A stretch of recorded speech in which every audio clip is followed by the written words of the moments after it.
दोस्तों, ये कहानी तीन दोस्तों की है जिनका नाम विक्रम, सुनील और जॉन होता है, जो बम्बई शहर में नौकरी करने के लिए आते हैं। तीनों बचपन के दोस्त कुछ कर दिखाने का सपना के लिए इस भीड़ भाड़ वाली जगह में अपना मुकाम पाने के लिए दर दर भटकते हैं। उन्हें कोई भी रास्ता नज़र नहीं आता। अपने छोटे से गांव में रहकर कॉलेज की पढ़ाई करने वाली सुनील और विक्रम ने कभी सोचा भी नहीं था कि सफलता पाने के लिए इतना दर्द झेलना पड़ता है। वही जॉन अपने पापा के बिजनेस में पहले से ही संघर्ष कर चुका था, जिस वजह से उसे इन सब चीज़ों की आदत सी हो गई थी। जॉन अच्छे से जानता था कि सफलता इतनी आसानी से नहीं मिलेगी, क्योंकि उसने अपने पापा को दिन रात मेहनत करते हुए देखा था। तभी तीनों को सुबह से भटकते भटकते शाम हो जाती है, लेकिन ना कोई नौकरी और ना कोई रहने का ठिकाना उनके हाथ लगता। तीनों मायूस होकर एक छोटे से होटल में खाना खाते हैं। दरअसल उनके पास कोई खास पैसे भी नहीं होते। वह तो सिर्फ अपनी एक दो दिन की व्यवस्था बनाकर निकलते थे। उन्हें लगा था कि आते ही उनके साथ कोई चमत्कार होगा और उनको नौकरी मिल जाएगी। तीनों एक बिल्डिंग के पास पहुंच जाते हैं। कुछ देर बाद सभी बिल्डिंग के गेट के पास बैठ जाते हैं। 1-2 घंटा बैठे हुए गुजर जाता है। तभी बिल्डिंग के चौकीदार की नज़र उन पर पड़ती है और वो जोर की आवाज़ में उन्हें डांटते हुए कहता है, कौन हो तुम लोग, यहाँ क्यों बैठे हो? तीनों अजनबी शहर में किसी को पहचानते नहीं और ना ही उनका कोई ठिकाना है। तीनों अपनी जगह पर जल्दी खड़े हो जाते हैं और अपनी बात चौकीदारी को बताते हैं। चौकीदार को तीनों की हालत देखकर उन पर तरस आता है। उसे एहसास होता है कि कुछ सालों पहले ऐसे ही वह काम मांगने आया था, तब किसी ने उसे सहारा दिया था और आज कम से कम वह इतने बड़े शहर में छोटे से काम के साथ जीवन यापन कर जा पा रहा है। जॉन उन तीनों में थोड़ा समझदार होता है। वह चौकीदार से कहीं रहने के जुगाड़ की बात करता है, क्योंकि उसे पता है कि अभी उनकी हालत किराया देने की नहीं है, तो उन्हें कोई किराया से कमरा क्यों देगा। तभी चौकीदार अपने एक दोस्त से फ़ोन पर बात करता है, जो वहीं से कुछ ही दूर बंगला नंबर 7 में साफ सफाई काम करता है।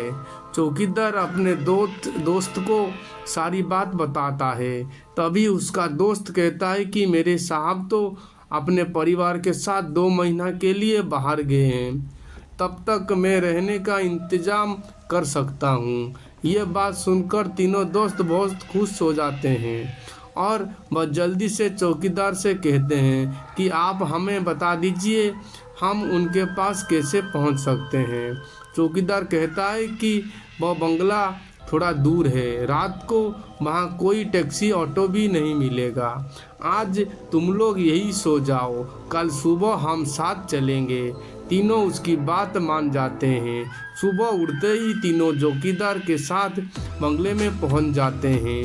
बंगले की खूबसूरती देखकर तीनों दोस्त हक्का बक्का रह जाते हैं। उन्हें यकीन ही नहीं होता कि उन्हें इतने अच्छे बंगले में रहने का मौका मिलेगा। बंगले का नौकर तीनों दोस्तों को गेट रूम में ले जाता है। तीनों दोस्त रूम में पहुंचकर रात की सांस लेते हैं। जल्दी से तीनों नहाकर तैयार हो जाते हैं और काम की तलाश में निकल जाते हैं। अब रहने का तो ठिकाना लग चुका था, तलाश थी केवल अच्छे काम की, जिसके उनका गुजारा चल सके। लेकिन आज भी उनके साथ वही होता है। सुबह से शाम हो जाती है, लेकिन तीनों हताश होकर वापस अपने स्थान आ जाते हैं। नौकर तीनों के लिए खाने का इंतजाम करके रखता है, जिससे उन्हें बहुत ही राहत मिलती है। आज तीनों दोस्त के लिए बंगले की पहली रात होती है। रात को 12 बजती है। अचानक विक्रम की नींद खुल जाती है और वो अपने आप को बंगला में तहखाने में पाता है, जहाँ पुराना सामान इकट्ठा करके रखा हुआ था। उसे समझ में नहीं आता कि वो यहाँ कैसे पहुँचा। तभी वो घबराहट में अपने दोस्तों को आवाज़ लगाता है, लेकिन किसी को कुछ सुनाई नहीं देता।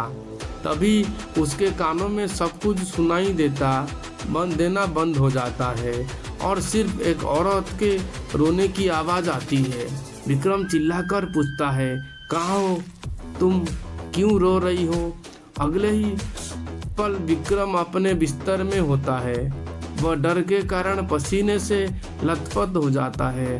वह अपने दोस्तों को जगाता है। सुनील और जॉन दोस्तों उसकी बात का मजाक उड़ाते हैं और कहते हैं, तुमने कोई सपना देखा होगा, इस बंगले में तो हमारे अलावा कोई भी नहीं है। और विक्रम भी अपने दोस्तों की बात का यकीन करके इस घटना को बुरा सपना समझकर नज़रअंदाज करके सो जाता है।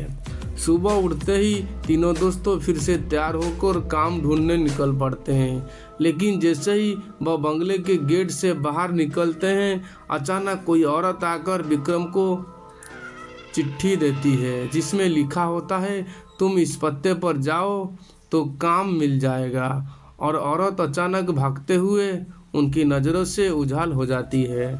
तीनों दोस्तों सोच में पड़ जाती है कि हमें काम की ज़रूरत है। ये इस औरत को कैसे पता? लेकिन तीनों को काम की बहुत ज़रूरत होती है। उन्हें लगता है कि भगवान ने उनकी मदद करने के लिए किसी को भेजा होगा और तीनों उसी दिशा में आगे निकल जाते हैं जहाँ का पता उस कागज़ में लिखा होता है। यहाँ पहुँचते ही उन्हें एक बहुत ही बड़ी बिल्डिंग दिखाई देती है। दरअसल ये बहुत बड़ी कंपनी होती है और तीनों कंपनी के गेट पर पहुँचते हैं और वहाँ के सिक्योरिटी गार्ड को चिट्ठी दिखाते हैं। सिक्योरिटी गार्ड चिट्ठी नियुक्ति विभाग के पास भेज देता है और जैसे ही प्रबंधक को वह चिट्ठी मिलता है तो उसमें उसके मालिक का हस्ताक्षर होता है। वह उन तीनों से पूछता है, आप हमारे मालिक को कैसे जानते हैं? तभी विक्रम जवाब देते हुए कहता है, मैं तुम्हारे बॉस का दोस्त हूँ। अब प्रबंधक के पास इनको काम देने के अलावा कोई विकल्प नहीं होता। इस कंपनी के मालिक का हस्ताक्षर जो उस चिट्ठी पर मौजूद था। कंपनी के मालिक 7 दिनों की ट्रिप में विदेशों कंपनियों के दौर में थे और उस बीच उनसे कोई संपर्क नहीं था। इसीलिए प्रबंधक ने उन तीनों को काम पे रख लिया और अपने साथ उन्हें काम की जगह दिखाने ले गया। लेकिन विक्रम अचानक ही दूसरे रास्ते की तरफ मुड़ जाता है और वह सीधे बॉस के चैम्बर के सामने पहुंचता है और दरवाजे के ताले को पासवर्ड से खोल देता है। कंपनी का प्रबंधक ये देख करके आश्चर्यचकित रह जाता है। उसे यकीन नहीं होता कि जो पासवर्ड केवल कंपनी के मालिक को पता है वह इसे कैसे पता चला। अब प्रबंधक उसे कोई खास आदमी समझने लगता है। उसे पूरा यकीन हो जाता है कि हो ना हो ये व्यक्ति बॉस ने ही भेजा है और वह उसे बिना रुके हुए अंदर जाने की इजाज़त दे देता है। जॉन और सुनील ये सब देखकर समझ नहीं पाते कि विक्रम को ये सब कैसे पता। तभी अचानक विक्रम सभी को बॉस के चैम्बर से बाहर जाने को कहता है और चैम्बर का दरवाज़ा बंद कर देता है। कुछ ही घंटों के बाद प्रबंधक को बॉस का फ़ोन आता है और बॉस प्रबंधक से पूछता है कि मेरे कंप्यूटर को किसी ने इस्तेमाल किया था। तभी प्रबंधक सारी बात बता देता है। बस गुस्से में मैनेजर को बोलता है, जल्दी से जाओ और उसे रोको, नहीं तो मैं बर्बाद हो जाऊंगा। और जैसे ही प्रबंधक चैम्बर का दरवाज़ा खोलता है तो वह देखता है कि विक्रम बेहोश पड़ा है। प्रबंधक अपने सुरक्षा कर्मियों से उसे उठाने को कहता है और कुर्सी पर वापस बिठाता है। तभी विक्रम को होश आता है। प्रबंधक गुस्से में विक्रम को बोलता है, तुमने क्या किया? मेरे बॉस बहुत नाराज है, लेकिन विक्रम को कुछ याद नहीं कि वो अपने बंगले के गेट से यहाँ तक कैसे आया। दरअसल वो बंगला पहले उसी बॉस का होता है और बॉस ने बंगले को अपने ऑफिस की एक लड़की के लिए खरीदा था और कभी कभी साथ रहता था, जो कि उसकी कंपनी में काम करती थी। बॉस पहले से ही शादीशुदा था और ये बात अच्छे से जानता था कि एक ना एक दिन वह लड़की उसके लिए खतरा बन सकती है, इसीलिए वह उसकी निजी अश्लील वीडियो रिकॉर्ड कर लेता है। और जब एक दिन लड़की को ये बात पता चलती है तो दोनों में खींचातानी करते हुए लड़की के सर में चोट लग जाती है और वह दम तोड़ देती है। बॉस बंगले के गार्डन में ही लड़की को दफना देता है और लड़की की मौत के साथ ही उसका राज दफन हो जाता है। लेकिन जब उस बंगले में तीनों दोस्त हमें आते हैं तो विक्रम गार्डन में घूमते घूमते उस जगह पर अपना पैर रख देता है जहां पर उस लड़की को दफनाया गया था, जिस वजह से उस लड़की का सीधा संपर्क विक्रम से बन जाता है। वह विक्रम के अंदर प्रवेश कर जाती है और उसे काबू में करके अपना बदला लेने के लिए ऑफिस प्रवेश करती है और बॉस की काली करतूत के इंटरनेट में वायरल कर देती है। बॉस का विदेश से ही गिरफ्तार कर लिया जाता है, उसका काला चिट्ठा सबके सामने खुल जाता है और वह बेनकाब हो जाता है। उस लड़की ने मरने के बाद भी अपना बदला ले लिया था, अब शायद उसकी आत्मा को शांति मिल जाएगी। तीनों दोस्तों उस बंगले को बुरा सपना समझकर भूल जाते हैं और इस दर्दनाक भूतिया कहानी का अंत हो जाता है। दोस्तों ऐसे ही वीडियो